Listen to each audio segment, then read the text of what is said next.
like on a paycheck, you know? It's about the relationships. Yeah. The relationships definitely carry you farther. But yeah, I think that's definitely interesting. There's so much like truth to the movie without it being too deep. And that's like, I think what makes it also so great is like, besides it being like relatable, they kind of take shots at like, they don't really take shots, but they do. They kind of like allude to like kind of like some of the negativities that go on within the sports world in a way. Yeah. I guess you could say. But yeah, I do kind of want to note one character that we didn't really mention was Mikey Abramowitz, the like little Dude, I love him. The shore, it's like a piping plover or something like that. Yeah, my favorite character scout of all time. You know, I used to do showbirds, cook toucans in Brazil. Absolute legend. Now that's show business. Yeah, like Cody had no waves to surf on. He's like, you can't surf. Like he should have. The whale could have made the wave for him to surf on in the beginning of the movie when he was doing the tryout. Right. Like, you can't just make waves happen. How do you surf with no waves? Yeah, poor Mikey. He was under a lot of stress. I don't think he cared. I think he was just well, no, especially at that point. He didn't do what he loved. Yeah. That's another lesson in this movie. Do what you love. With like the whole Mikey like going to Shiver Pool on the whale.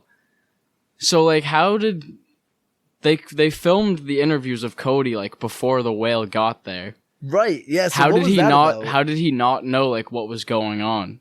Like shouldn't like were they just like, hey, we're here to film a documentary? Because he knew Big Z, I think. He probably thought it was a Big Z documentary. Oh, true. They could have just been like, hey, like we're making a film, we're making a surf documentary. Also, does anyone here surf? Cody is pretty ballsy for getting on the back of a whale after what happened to his father. Also, I will. Yeah, that's true. And it wasn't. It was a blue different whale. Yeah.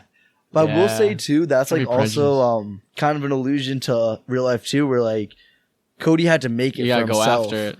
Yeah, because like if you mess up once, especially in like the competitiveness of not even sports, but just like the world itself, get right back on your horse. Yeah, and if you don't, you'll get trampled over because there's so many people that are trying to do what like everyone is trying to do. Exactly. Honestly. Like there's no more like I mean there is, and I feel like it's so hard to be like that creative mind that comes up with something new. So for the most part, everyone's trying to go after the same goal. Yeah, no one's gonna make it happen for you. You gotta make it happen for yourself. Exactly. Which I think is a huge lesson to be learned. And that's what's funny too, because like this is obviously a kids movie, right? And it's angled towards kids, but like any kids movie that's done well, the lessons are for like adult lessons. Yeah, which I love. I think it's awesome. Yeah. So you know, this movie was nominated for a Grammy.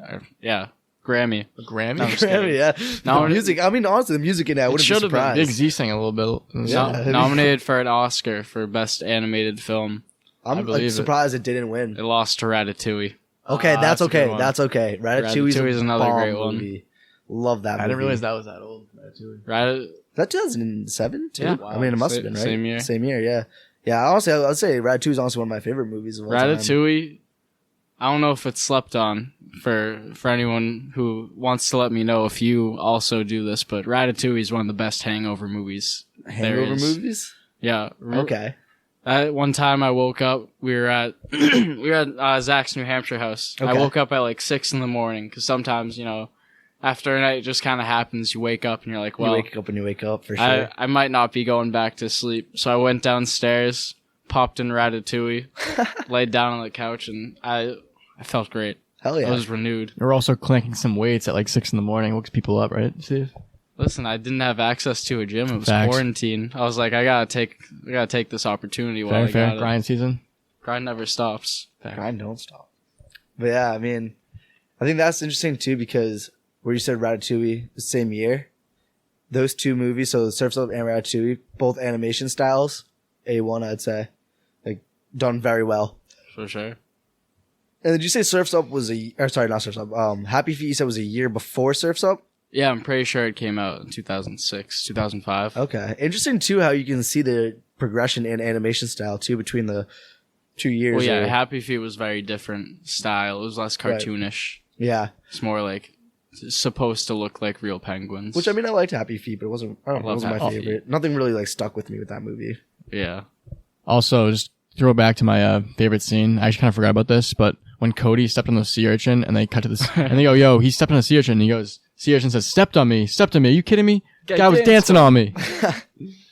Look at this. Broken, gone, broken. I mean, it was a great, like, such a like good funny movie. I thought. Right. It's just so the little details in the movie exactly are what makes it like so great. Like I was totally not expecting them to interview the sea urchin they stepped on. Like, yeah, that's crazy. It's so random. So funny, I would never think of that. Did you guys notice every time they interview Lonnie?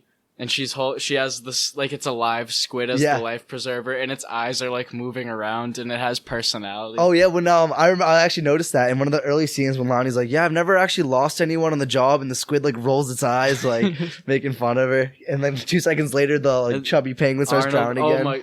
That's my other set of favorite characters is the 3 kids when they keep interviewing them. And, like, like, I feel like kids a lot of the times have the most like poignant things to say. Oh, they speak the truth about what's really going on because they have no filter. Yeah, there's one part I don't even remember what the question the guy asks them, but like one of the kids is just like, you know, like friendship is forever. Trophies can break. And I was like, damn like this kid just knows what's good. Yeah. And I think that's funny too, because I think you start off pure, right? And then obviously like as a kid, like you speak the truth and you have like all this like honestly, like even when I was little, I remember like sometimes like saying stuff, my parents would be like how old are you? Like, how do you even like know like what you're saying right now? Yeah. And I feel like as you get older, you get like kind of like trained into like, not being fake, but kind of like... kind of like the parents in the movie, like, or his mom in the movie and his brother. Yeah, you just become like... Yeah, they kind of trash him the entire movie, like, for being himself and like... You kind of lose that like little kid, like, I don't know what it is, like you kind of cave, or you something. Just cave in. Yeah, you cave a little bit, which is like... It's too bad. It's too bad for sure. We need less of that in society, I think. 100%. Never cave, but the brother is hilarious. Yeah, he's good. He has some good comedic punchlines in there. He's played by Brian Posehn, which I think it was... He was in a Staples commercial a few years ago, and because I looked up his face and I was like, I know that face. He's in a good amount of commercials, and he's got like a few roles in like movies and shows and stuff. And I also went on his Wikipedia page. He hosts a podcast called Nerd Poker. Okay. Where they just play D&D. No way. Yeah. So that's funny, actually. Shout out to fun fact, another podcast. You guys should definitely check it out too. It's called. Sounds funny. It's called Dungeons and Daddies, and it's actually another Dungeons and Dragons type podcast, but it's hysterical. Pretty funny podcast. You listen to that? Definitely recommend it too. They should return the favor with the shout out. Yeah, so Dungeons and Daddies, if you're hearing this and you ever come across our podcast, please give a shout out to SOSC Smith. Cinema. Oh yeah, by the way, I just kind of said it, but yeah, this brings it back to our core. If you ever want to check out the real early beginnings at SOS, we have few little Instagram clips, some funny videos, but yeah. So we'll be expecting that shout out for sure. That's all I have to say. So yeah, I think it was a gas movie. So next time we're gonna be watching The Big Lebowski. We're gonna unpack that a little bit, and if you want to watch it with us and like right into the show, feel free. Oh, yeah, and one last thing about Surf's Up. You already know they had McDonald's toys.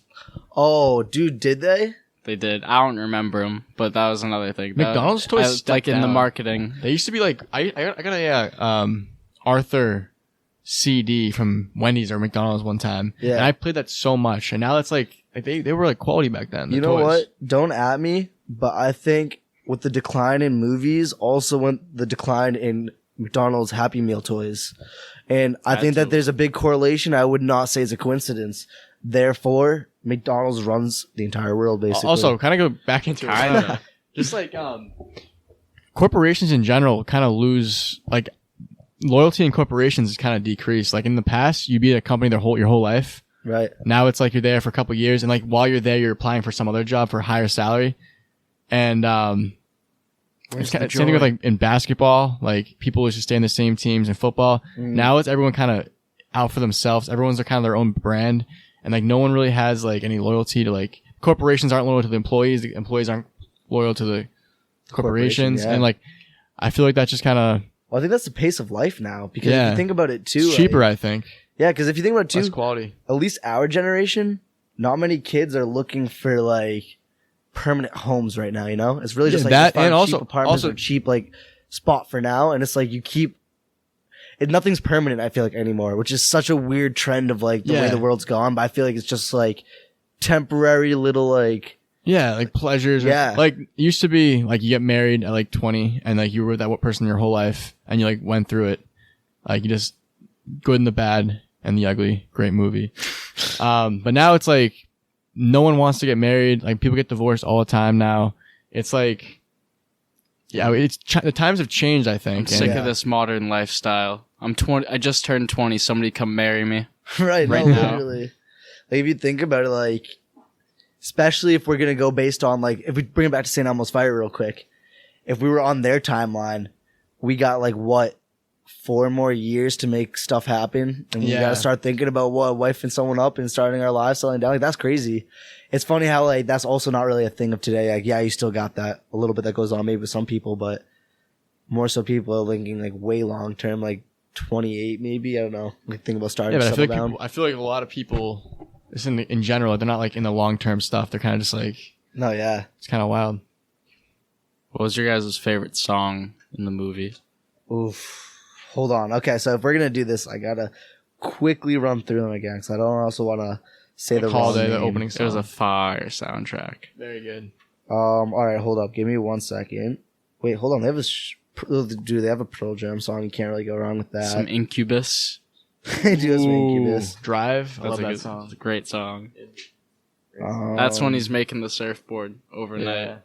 Do they have wooden surfboards? Is that a thing? Yeah. Really? That was, the original surfboards were wood. Interesting. That makes sense. I mean, what are they made out of now? Plexiglass? Fiberglass. Fiberglass, yeah. Cheap ones are foam. Really? I don't know.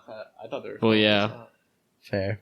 Boogie boards. Mine's probably the song they play at the end, the new by the New Radicals. You Get What You Give. Okay. Good song. That's a classic.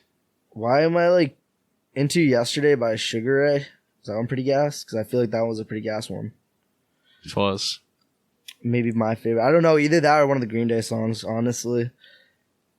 I don't know. That's hard. They had some pretty gas songs all throughout. Yeah, so anyway, great movie. Final thoughts about the movie before we wrap this up? Sure. Go watch it if you have. Watch I mean, it for sure. if you listen to this all the way through, like, I don't know what you were doing. You should have stopped and watched it already. For sure. But I will say, again. don't judge a book by its cover with this one because I 100% was like, this movie's going to be shit. I thought we were just going to make fun of it the entire time. Yeah, honestly. I really did not think this was going to be good at all. And the fact that we went almost an hour into this talking, like literally just like praising the whole thing, there really is no bad parts in the whole movie. Genuinely love the film.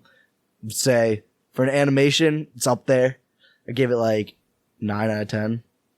It's pretty solid. As far as surf mockumentaries go, Yeah.